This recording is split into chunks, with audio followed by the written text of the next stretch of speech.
So today we will be reading a little bit from the book about, what's it called? I Will Build You a Temple, and I will also discuss some early pastimes with Prabhupada here, which were actually before this.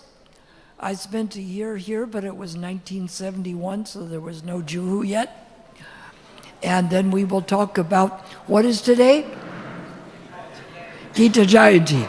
Plus some people say Monday, but it's Gita Jayanti. And what happened on that day? Was that the first time it was spoken? No, we'll get into that later. I'll weave the stories together. All right?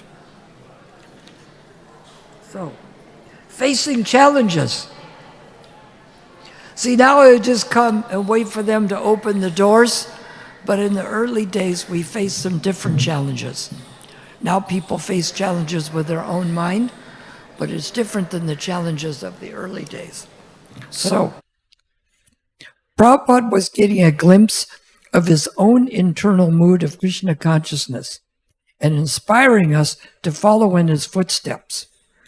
2 days later, when we reached verse 32 of the 25th chapter of the Bhagavatam's 3rd canto, when that service spirit is engaged in devotional service to the Supreme Personality of Godhead without any motive, that is far better even than salvation.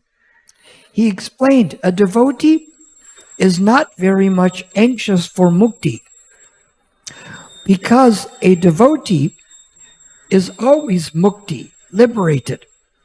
If we have got millions of dollars, why should you hanker after 10 rupees? Bhakti is such a nice thing. What is that bhakti? Bhakti is anamita bhagavati. Bhakti should be anamita, that is without motive, that I shall go to the temple and serve Krishna for some purpose. Krishna can fulfill any purpose you desire. It is not very difficult for him because he is almighty, full of all opulences. So if you want material happiness from Krishna, it is not very difficult for him.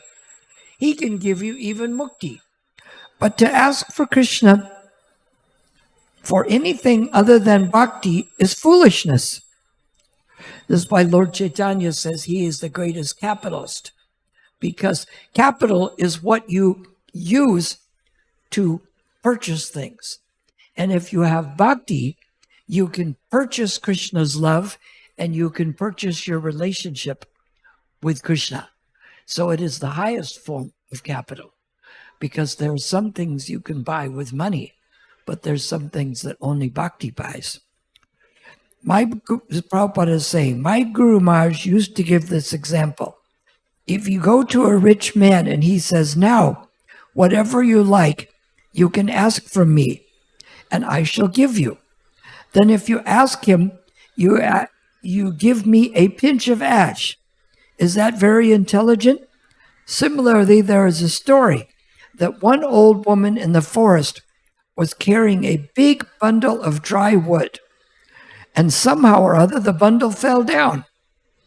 It was very heavy, so the old woman became very much disturbed. Who will help me to get this bundle back on my head? She began to call, God, God help me. And God came. What do you want? Kindly help me to get this bundle on my head. Just see. God came to give benediction, and she wanted, put this bundle back on my head.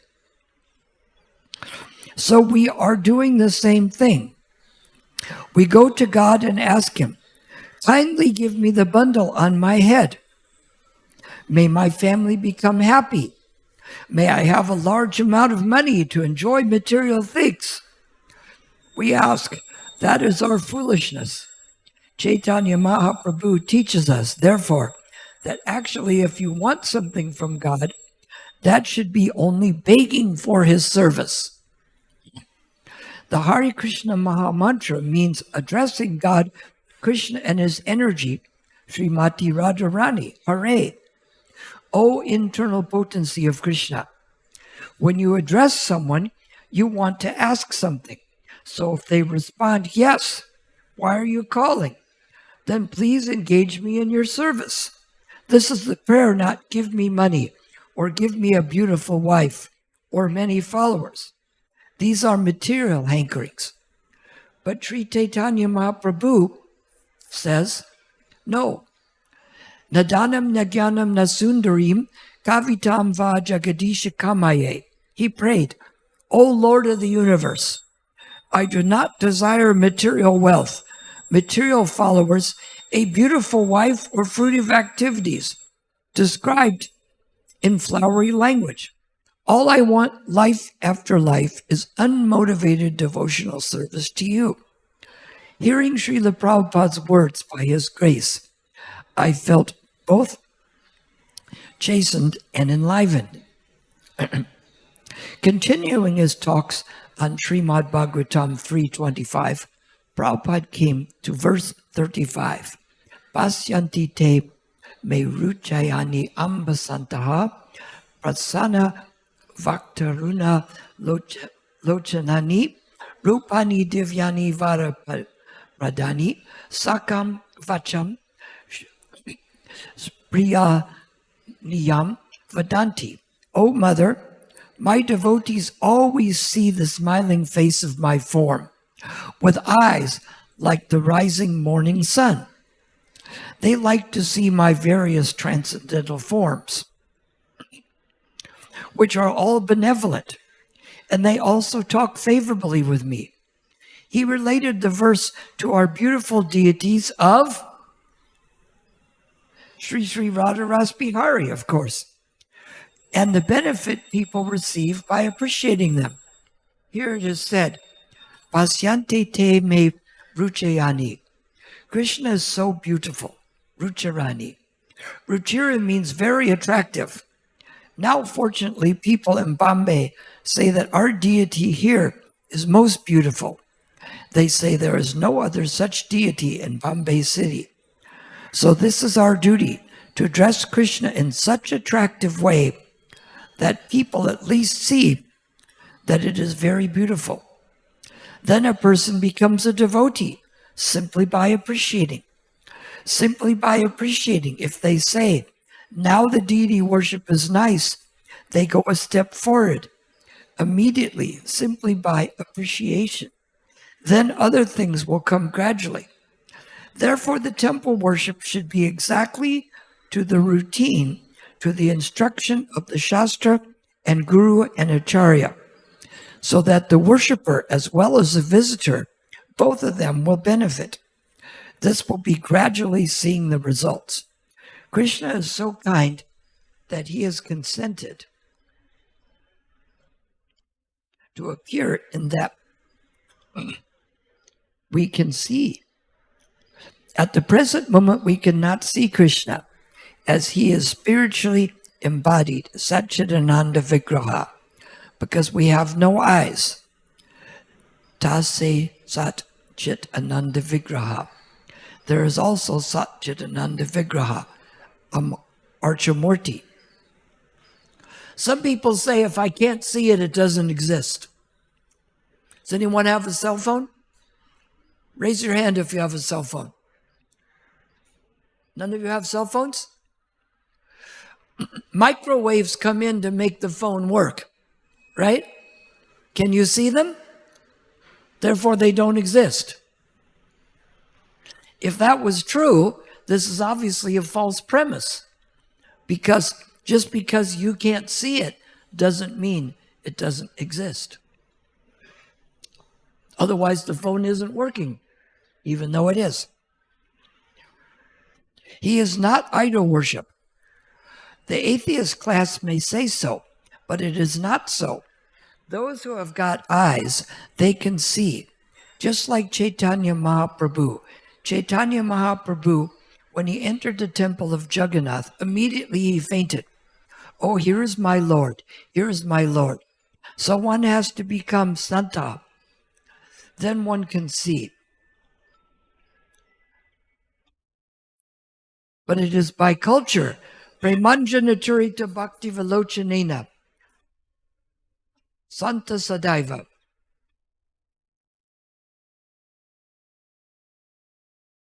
A few of those.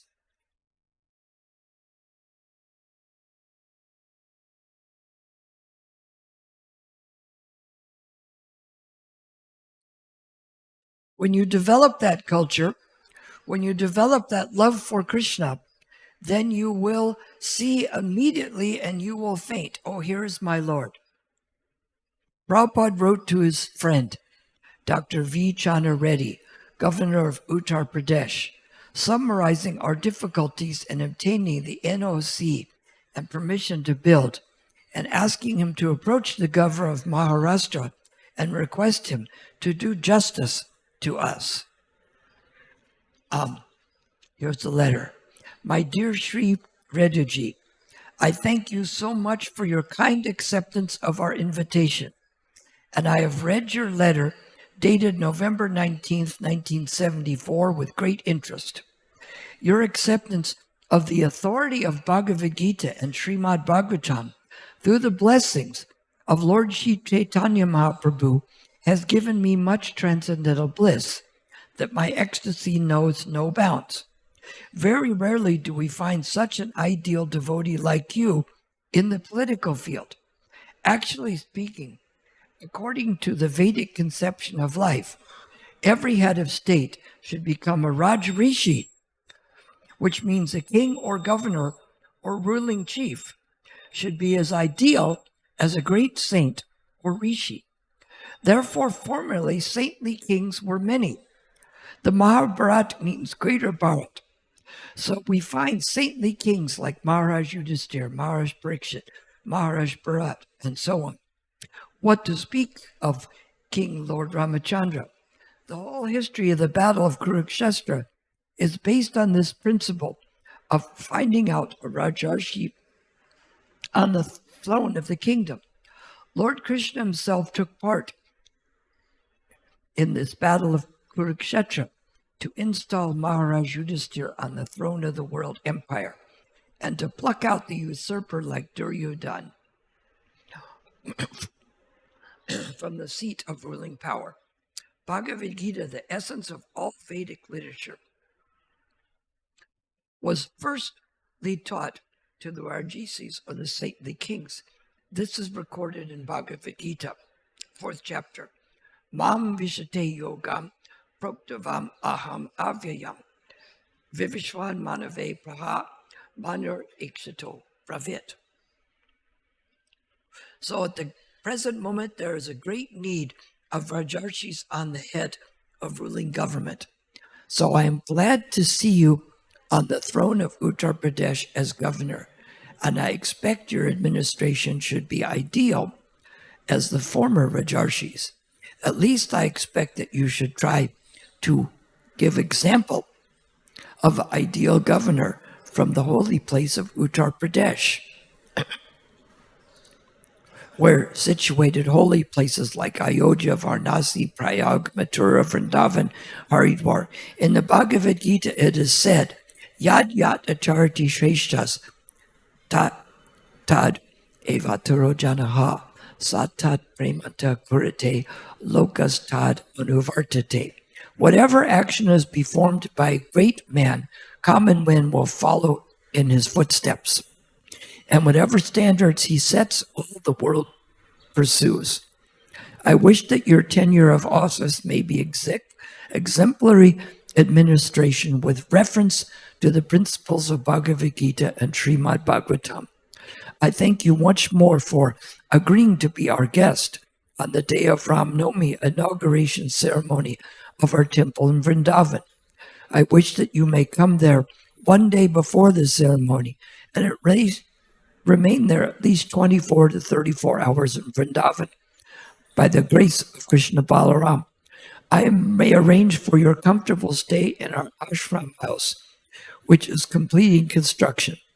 I want this opportunity so that we may talk a little bit on the principles of Bhagavad-gita and Srimad Bhagavatam in the matter of political, social, religious, and cultural development of human society.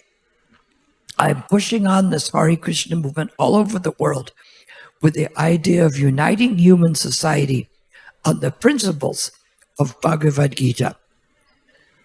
So this is what he's trying to unite the world on the principles of Bhagavad-gita. And this shows something important about the understanding. Bhaktisiddhanta gave a lecture on Vedanta, its mortology, and ontology. Does anyone know what that means? When I first came here in 1971, people were much more into the mortology. Yes, yes, we are Hindus. What does a Hindu mean? Someone who lives by the Indus River, right? It's like saying, yes, yes, I know about Krishna. I'm a Marathi, or I'm a Gujarati, or I'm a Bihari. Does that indicate any kind of religion? No, it's someone at a particular place. So mortology and mortology means the form. Ontology means the content. I can dress up in a cricket uniform with a bat. I can even have number 10 on my uniform, and I can go out on the cricket field. The form is good, but what is the problem? I have no content of cricket. I don't know how to play. I didn't even play baseball that well as a child. So the form would look good, but the content wasn't there. So in those days, many people had the form down.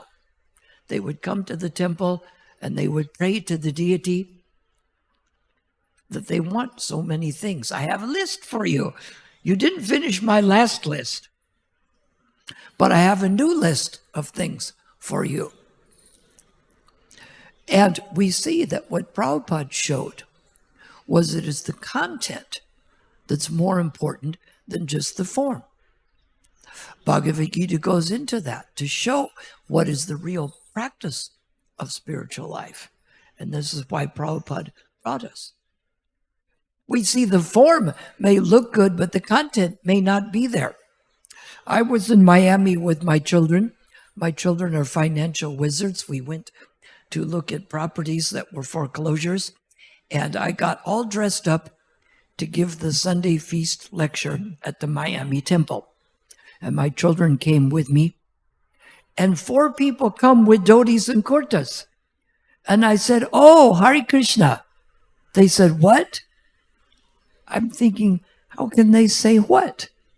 They're wearing dhotis and kurtas just like me. Must be devotees, right?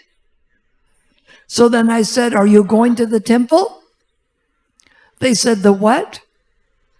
How do they not know? And as I'm leaving, they said, where are you going? The Greek toga party is in here. So we were dressed. The morphology, the form was the same, but the content was different. I think the Greek togas looked a little different, but that was the closest thing they could come to. So they were going to a toga party, and I was going to the temple, and we looked at each other in total shock. Form was exactly the same, but the content was different. So people come to a temple, and they pray, God, I have a list. I want more money. There was a country western song. I never actually heard the song, but the person said, God, I'm a very simple man. I really only want 4 things in life: older whiskey, younger women, faster cars, and more money. Now, this isn't bhakti. That will lead someone to their next incarnation quickly. That kind of goes along with live fast, die young, and leave a beautiful body behind. So this is not what we pray to the deity, is it? Is that bhakti? To ask for older whiskey, younger women, faster cars, and more money? But do some people pray that way? They're going to the temple and they're praying, yes, I have the list for you. So we find that Prabhupada gave us the Bhagavad-gita as it is. And we see Krishna talks about the content. And we have to understand Bhagavad-gita and explain what its real meaning. We say Bhagavad-gita has 3 parts. The first part, the second part, and the third part. And they all have information. Is that true? It's true, but is that what we tell people? No. This is what's called a tautology. It's all true, but it doesn't help. You have to give them some real content. Just like here, you ask someone, where has Mohan gone? Oh, he is somewhere else, but he will be back after some time. It's all true, but not helpful at all. Yes? So we have to give instructions from Bhagavad-gita that are helpful. The first 6 chapters talk more about Sankhya Yoga, the difference between the body and the soul. And the second 6 chapters talk more about bhakti and how we can develop our love for Krishna. And the third 6 chapters talk about the jnana, or this material entanglement, and how to get out of it. It's hard to get out of the entanglement unless we see it working. So in the beginning, we have Sankhya, which means like counting. Basically, it's to show us the cost to reward basis. At the first instance, people look at the different kinds of happiness, explained later in Bhagavad Gita. Happiness in the mode of goodness, it may be poison in the beginning, but it's nectar later. Happiness in the mode of passion, you get the pleasure right away. But later on, it's poison. And happiness in the mode of ignorance means that it's poison in the beginning and poison in the end. So what is obviously the best? Obviously, mode of passion is the best because you get the pleasure now, right? It's what you get now that counts, isn't it? Right? Just like the criminal will loan you lots of money and you have to pay him back next week. And if you can't pay him, they break arms and legs. But you got the result right away. But at what cost?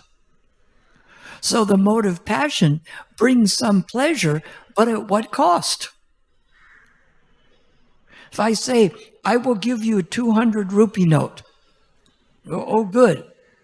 I'll tell you the cost later. Then later you find out the cost is 1 lakh of rupees. But you just take it right away without finding out the cost. Do people go out and enjoy the material pleasure without finding out what the cost is? Looks good. The form looks good, right? But is the pleasure really there? And they keep chewing on the sugarcane juice and it gets less and less. You just have to chew harder, right? Some people take the bubble gum and all their juice is gone. They put it under the desk and they get it out later. Does this have any juice left? Does this sound like a good idea when many germs are around? No, but people do this. So the Sankhya helps us to understand the cost to benefit. The material things may have some benefit. People go to the demigods and they get benefits. But Krishna says, Antapatu phalam tesham tadvapati alpamadisham. You get a little result. Just a little, right? You're thirsty? Oh, here's a drop of water. You're hungry? Here's a grain of rice. You're satisfied? Now you have water and food. And here's a rupee. Now you have water, food, and money. You're all set, right? No, it's not enough. So in the beginning of Bhagavad Gita, and you find these concepts can't be found somewhere else. I put it in Google. What happens while contemplating the objects of the senses? How many different sources did it come up with? How many different books talked about that? Who says 5? Who say 2? Who says only 1? You put that in with no reference to Bhagavad-gita. It says Bhagavad-gita, 2nd chapter. And it says, while contemplating the objects of the senses, looks good, right? Attachment arises. From attachment, lust develops. From lust, anger. And from anger comes bewilderment of memory. Does it sound like it's getting better or worse? When memory is bewildered, intelligence is lost. When intelligence is lost, one falls in the material pool. Does this sound good? You have to think it through all the way, right? The big wrestler says, go ahead and hit me once. But if you hit me once, I get to hit you 10 times. Is it a good idea? Is that what the wrestlers thought with Krishna? They're going to wrestle with Krishna. And it appeared they were doing okay in the beginning, but it didn't work out so well in the end. Because the result is you can't beat God. If you can't beat them, you should join them and surrender. That's what Kamsa should have thought. He failed every time to kill Krishna. Then the elephant failed. The wrestlers failed. He broke the bow. And then he thought, okay, now I'm going to arrest him. This is the time to say, okay, I give up, isn't it? This is the time to give up. So the Sandhya teaches us this. And you don't find that reference about contemplating the objects of the senses and understanding the difference of the body and the soul. That just like a person takes off old clothes and puts on new ones, you similarly get rid of the old body and get a new one. And it goes into the difference between the body and the soul.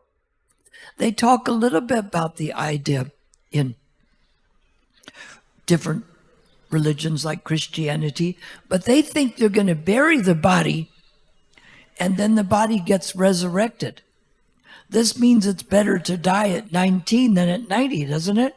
If you're 90 and we bury the body and then that body gets resurrected, you get to be old forever? Doesn't sound like a good idea. They talk about things like the flesh, but it doesn't give a comprehensive plan like Bhagavad-gita does. But in the 3rd chapter of Bhagavad-gita, Krishna talks about that we must control this great symbol of sin, lust, in the very beginning by regulating the senses.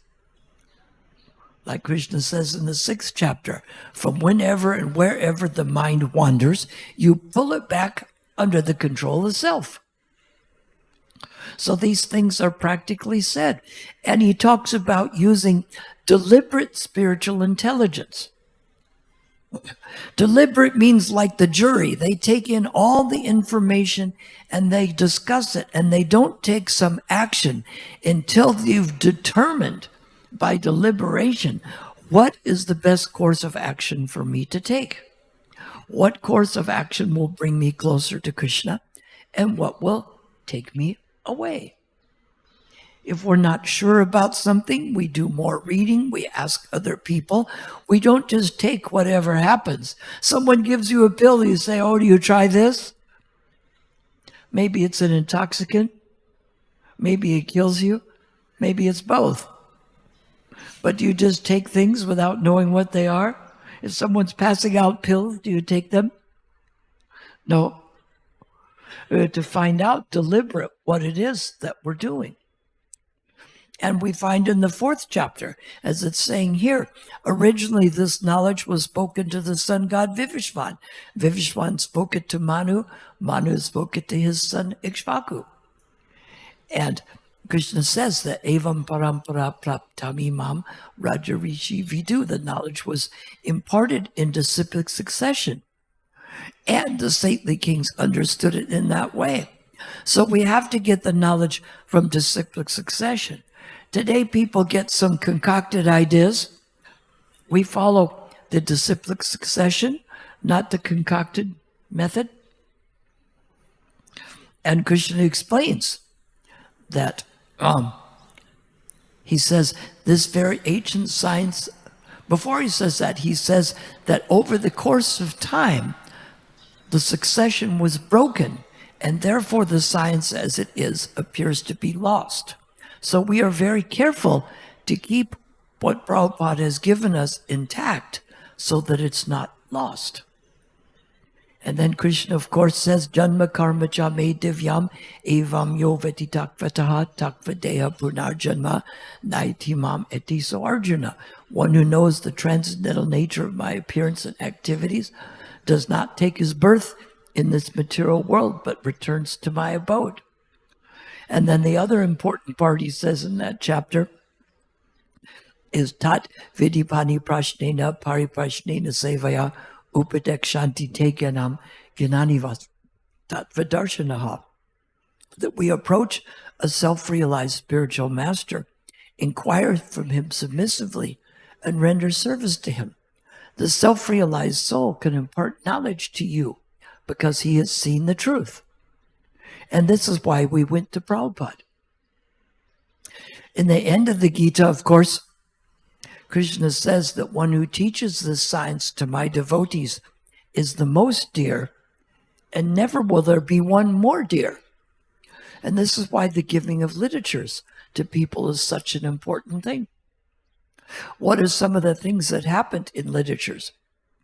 The one comedian he got from Prabhupada's book, he was saying in his comedy show, he says, what's the use of being God? And people are wondering, what? He says, what's the use of being God if I don't know what to do until people pray to me with instructions? He says, the shopkeeper prays to God, God, please make sure that my shop is locked so no thief can get inside. Then the thief prays, please, God, make sure the shop is unlocked so that I can go in and steal something.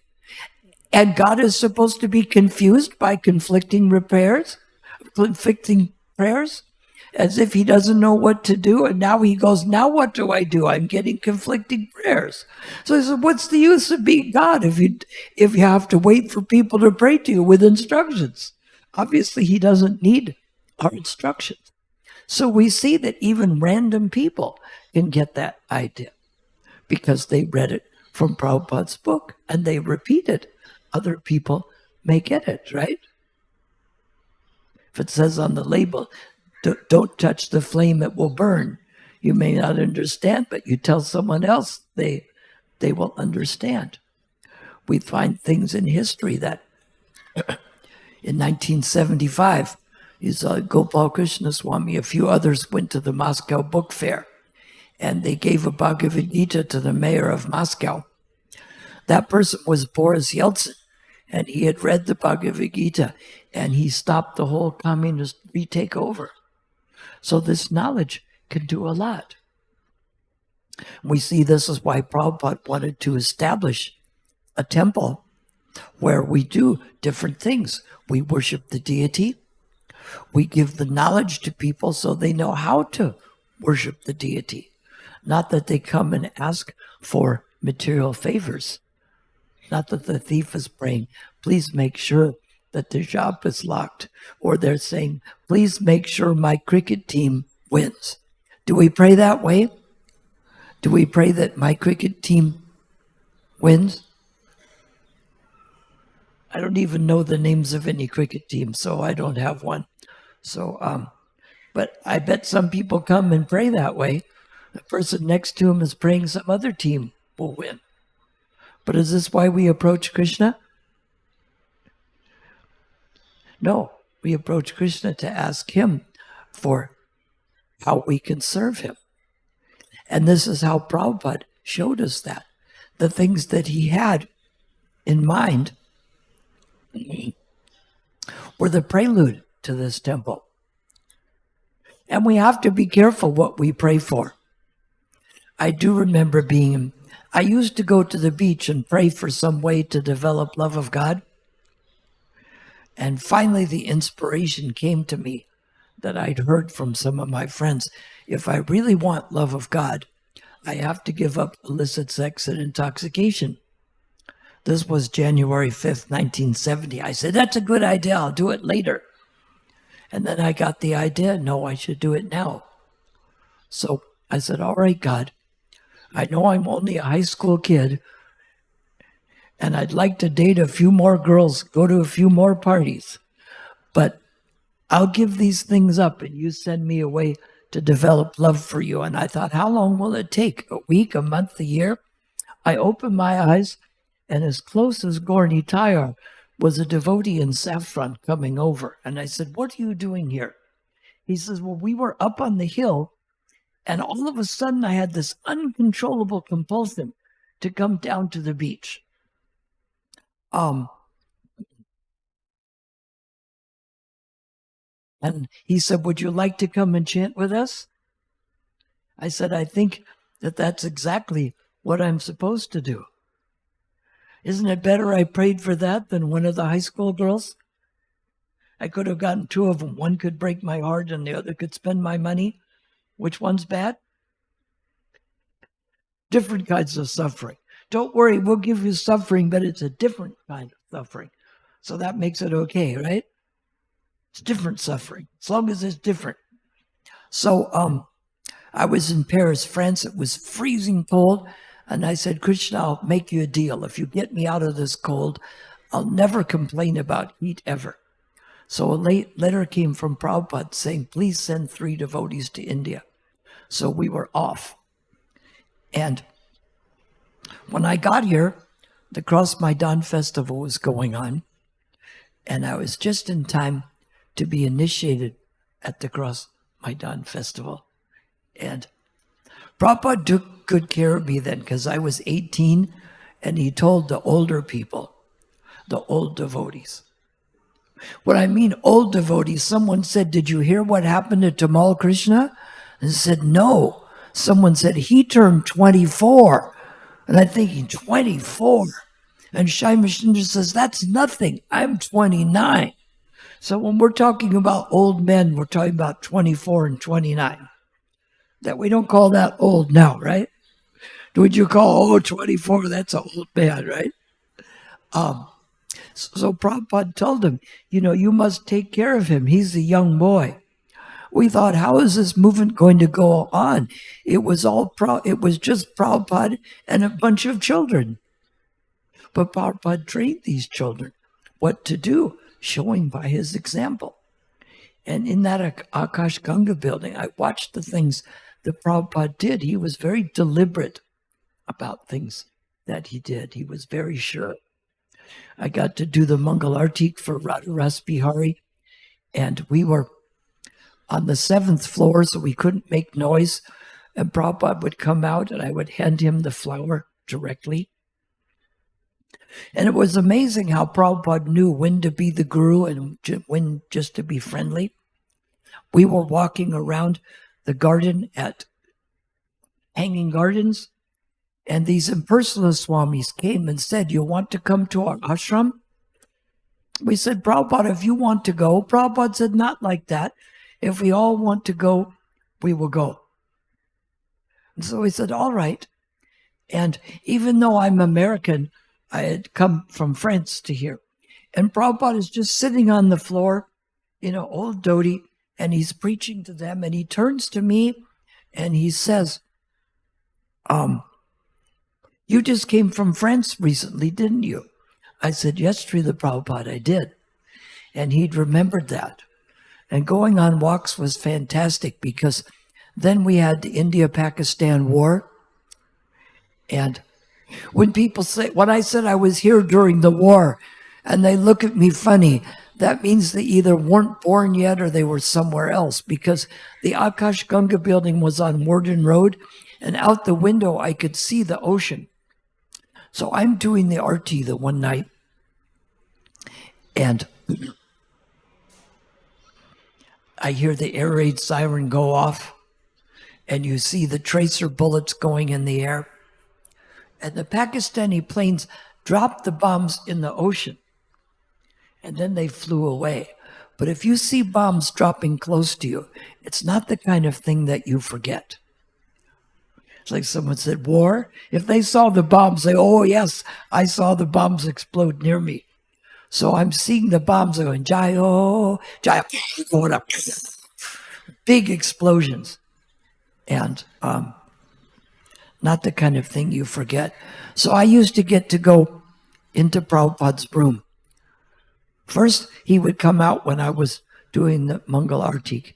And then in the evening, I would go into Prabhupada's room and I would give him the flower and put water on his head from the arati. And the next day after the bombing, it's funny because I just saw Yadubar and his wife Vishaka, but they were in the room and so was Tamal Krishna. And I was in anxiety about the bombs the day before. And all of a sudden Prabhupada stopped them and he looked up at me. He said, so everything is all right? And just like that, the anxiety went away. I couldn't believe it. Where did that anxiety go? And the next day my mother called. It isn't like now you can get on a cell phone and dial +1 American number, you get through. It took days to get calls from America to here or vice versa. You could get a 3-hour call if you'd go down to the post office and wait. But you couldn't just dial a number and get through. And there was no such thing as a cell phone. That was a science fiction fantasy that no one believed could actually exist. They didn't even believe expressways could exist here because they hadn't experienced it. I told people about the freeway in America. They thought I was making it up. So the next day when my mother called, she said, are you safe there? I said, yes, I'm safe here with Prabhupada. So Prabhupada made us feel safe even when there was danger. And we felt safe in his service. And because we saw that he was willing to give this unlimited service and look out for us, we tried to look out for each other. And of course, one of the ways we can look out for each other is just like if you tell people, when you make sales, if I give you a list and you make sales, will you pay me a referral fee? And you say yes, so I give you the whole phone book. I don't know if they even have phone books anymore. Anyone seen a phone book? But you get the idea, right? They used to deliver them. Now that's something of the past. But that's a big list. So the same way says, let me give you some knowledge of Krishna. So you give them a whole set of books, right? Because if they have a whole set, they're going to look at it. You give them a choice. You show them the whole books and say, do you want the whole set or would you rather just start with the Bhagavatam set? You make it sound easy. Because what you do in distributing books is you have to show that the value is more than the cost. It's just like if I am selling 200 rupee notes for 500 rupees, it's not good, right? But if I'm selling them for 100 rupees, now you know that the value is greater than the cost. So that's what it is with any product, is that people have to be convinced that the value is greater than the cost. If I'm selling 200 rupee notes at 100 rupees, how many can I sell? Many, right? If I'm selling 200 rupee notes for 500 rupees, how many can I sell? None. Last week, I had 500 rupee notes for sale for 100 rupees, but no one bought them. You know why? I forgot to tell anyone about them. So the value of these books may be great, but if you didn't show them to them, they won't take advantage of it. So even though the value is great, they have to be presented with the value. So Prabhupada showed us this value in the things that he did. And you have to have, they say even in other sales that 80% of sales is working on yourself. If you look like a miserable person, do people want what you have? Right? My mother walked in the cake shop, and there was a huge lady in there selling the cakes. And she thought, maybe I don't need a cake, right? So if you appear to be happy and joyous and a very enlightened character, then people want to get what you have. Like I asked Vaisheshika, all these people seem to love you. He says, that's because I love them. And people can see if you have this feeling, they can pick it up. And we get this from Prabhupada. It's amazing, even though Prabhupada was busy, how he looked out for the devotees. I went from here to South Africa with the Swami. And one day I woke up and there's a note, "Dear Ksudi decided to split." And I thought, oh no. He didn't leave me an explanation, and he didn't leave me the $3,000 we'd collected either. So I wrote to Prabhupada exactly what had happened, and I told him, even though I'm in debt, I'll have to order more Bhagavad-gitas, because I'll tell people they can't have the Gita unless they buy the whole set of books. So this is how I did well. I had two sets, the $50 set and the $35 set. And just by selling a few sets of those, you can distribute a lot of books and collect a lot of money. It's a lot easier than in the old days here. The Beyond Birth and Death was only 1 rupee.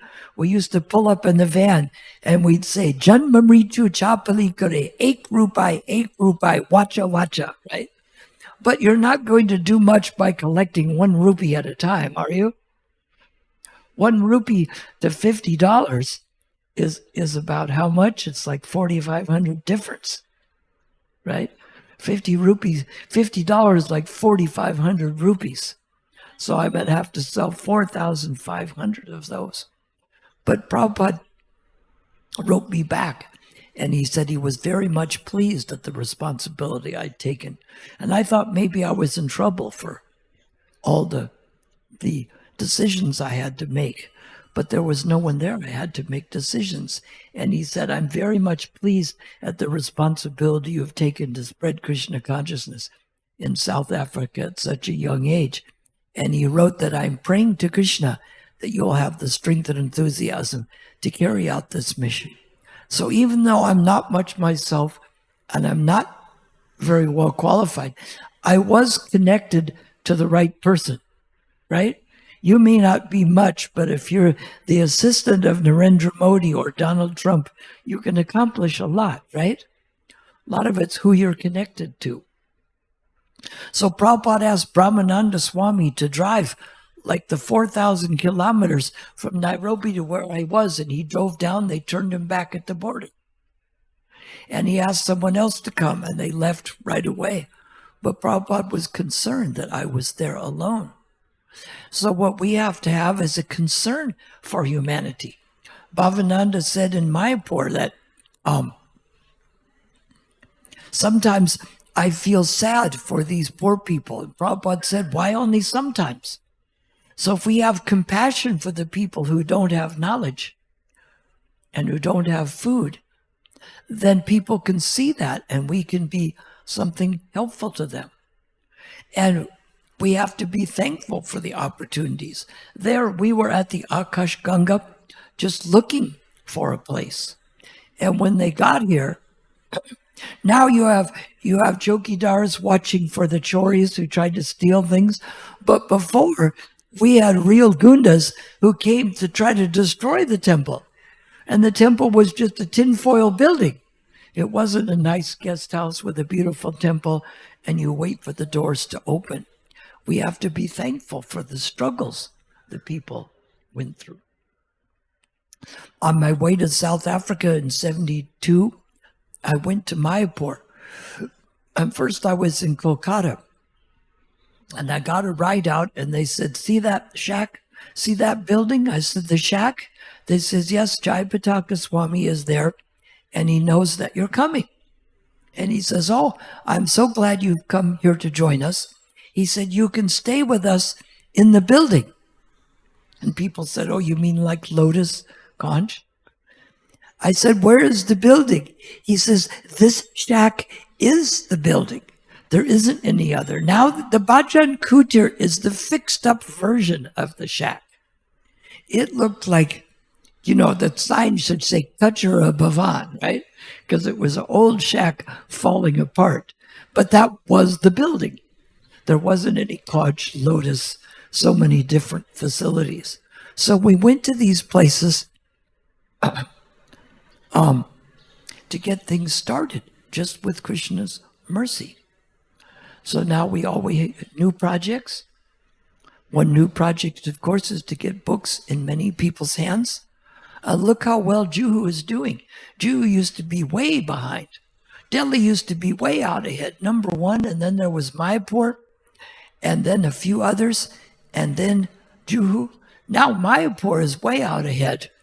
But Juhu has even surpassed Delhi with its ultra big congregation. So somebody's doing something right. They must have more people and more devotion, and more people want books. There must be more of something. But we have to remember that, as Krishna says, one who teaches the science to my devotees is the most dear, and never will there be one more dear. So normally we don't look for shortcuts, but this is a shortcut. The shortcut is that by giving this to other people, you get some credit for any devotion that they perform. So this is a proper shortcut. The proper shortcut isn't like taking letters out of the mantra and chanting on 2 sets of beads, and we try to do them correctly.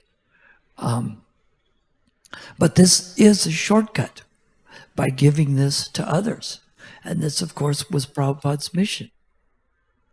Prabhupada went to America in a jet, and they met him at the airport and took him to his mansion, right? No, that isn't the story. He went on a cargo ship. Sometimes they advertise people go on cruises, but it's not on a cargo ship. It's some luxury liner. But we don't want to be on that ship or the cargo ship. We want to be on the ship back to Godhead. And Bhakti Brihad Swami was talking the other day about how that the ISKCON can only be destroyed from within, and even then it can't really be destroyed.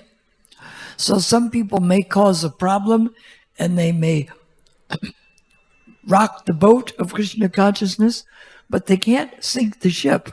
But it may be a little turbulent while they're rocking the boat. But it's just like when you're in an airplane and they say, they put on the seatbelt light. When it's really rough, they say, cabin crew, take your seats. So then what we do is we open the door and jump out of the plane, right? Just like if there's trouble in ISKCON, we jump out. Like if there's trouble in the plane, do you jump out? No, you belt yourself in so that you don't hit the roof when other people do. You make sure to use the seatbelt on the plane, and you belt yourself to Krishna with these, right?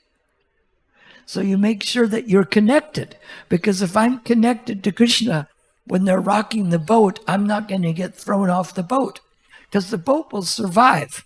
But if we are too close to the edge and we get thrown off, we may not survive. So if you're in that plane and it's shaking, you may hit the roof, but if you're belted in. So we belt ourselves in, and we try not to rock the boat ourselves. So I think we're supposed to stop there. Any questions, comments, or corrections? There wasn't enough time to tell everything, but we gave just a little sample. You can read Bhagavad-gita and give it to others, and you remember something in there that helps you, that you tell to others. You give them just a little bit of knowledge. As you say, you tell them the time of day. You don't try to explain the whole book, like trying to tell them how to build a clock. You don't explain Vedanta, its mortology and ontology, or the 10 main points of Bhagavatam. You ask them something that may interest them. Have you heard of stress? Are you sometimes wondering what the meaning of life is? We have something that explains that.